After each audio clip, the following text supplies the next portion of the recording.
Bien que jouissant de tout, et aussi loin qu'il pouvait le désirer, il y avait sans cesse une ombre à son plaisir.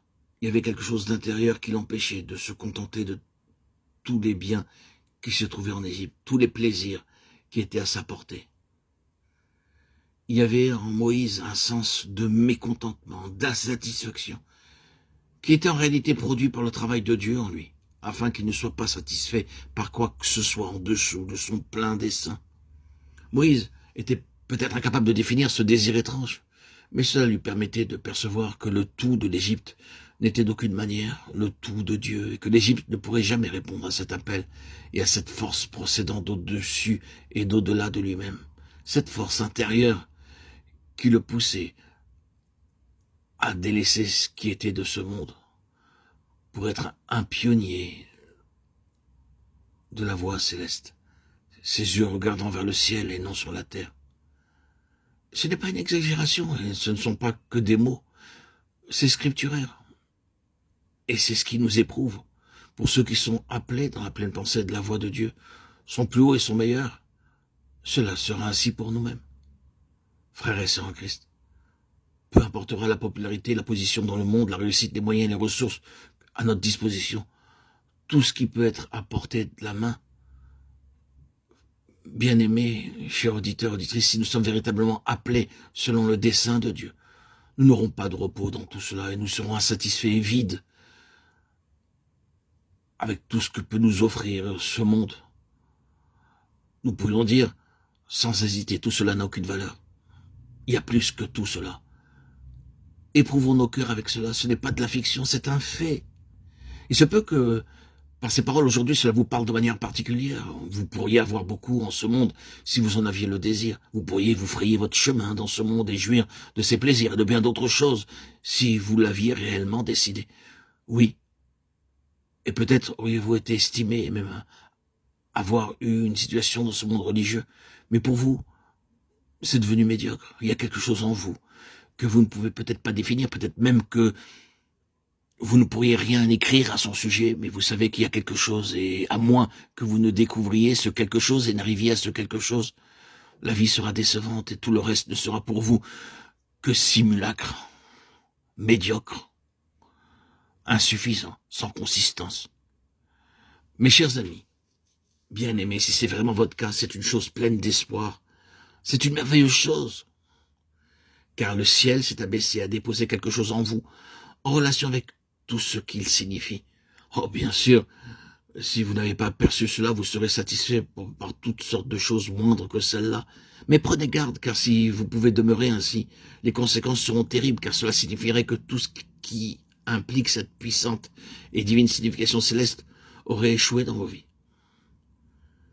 Et cette œuvre a commencé intérieurement dans Moïse, le conduisant vers une crise bien définie, la crise du terrestre et du céleste.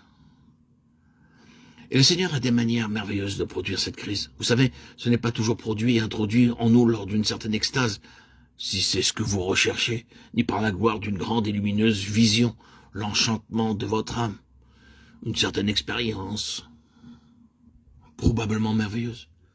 Cela n'arrive pas toujours comme cela.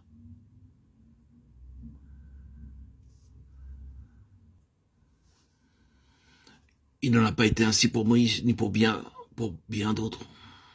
Comment cela est-il arrivé? Moïse est sorti un jour et a vu un Égyptien persécutant un Hébreu, et ce sens de sa destinée a pris possession de lui et l'a subjugué.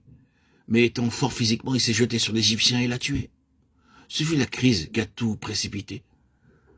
Parfois, nous avions seulement au céleste, où nous n'y sommes confrontés que par quelques affreuses incartades ou tristes échecs. Aussitôt après cela, la situation est devenue intenable pour Moïse en Égypte. Il a dû quitter ce pays. Mais qu'y avait-il dans la crise? Quelle en était la signification? Pourquoi Dieu la permettait? Moïse aurait pu dire, pourquoi le Seigneur a permis que je fasse cela? Pourquoi est-ce que le Seigneur qui m'a préconnu et qui, dans sa préscience, m'a appelé à son grand service, m'a permis de faire une chose semblable à celle-là? Pourquoi est-ce qu'il a permis que je sois entraîné à commettre un tel acte, un meurtre avec mes mains? Moi qui suis appelé à être le libérateur du peuple de Dieu. Pourquoi est-ce que le Seigneur l'a permis? Et la réponse aurait été, ce n'est pas la manière dont le ciel fait les choses. Moïse, Cela, c'est la manière dont le monde fait les choses. C'est la façon dont la chair fait les choses. Ce n'est pas la manière céleste de faire les choses. Toi, Moïse, tu ne pourras jamais faire sortir un peuple céleste pour le conduire dans un domaine céleste par des moyens et des méthodes terrestres. Apprends cela, une fois pour toutes. Cela peut sembler une manière terrible de régler la situation, mais la voilà, claire et sans détour. Ce peuple choisi dans ma préscience, et par un acte souverain, c'est avec le sens de cette destinée en toi-même qu'il sera libéré. Ce peuple choisi pour être un peuple céleste, comment est-ce que tu pourrais le conduire sur le niveau de la vie céleste si ce n'est pas là ton propre niveau de vie? Le ciel fit éruption et dit avec emphase, non Moïse, des armes charnelles pour des fins charnelles, mais pas des armes charnelles pour des fins spirituelles, des manières terrestres pour des fins terrestres, mais pas des manières terrestres pour des fins célestes.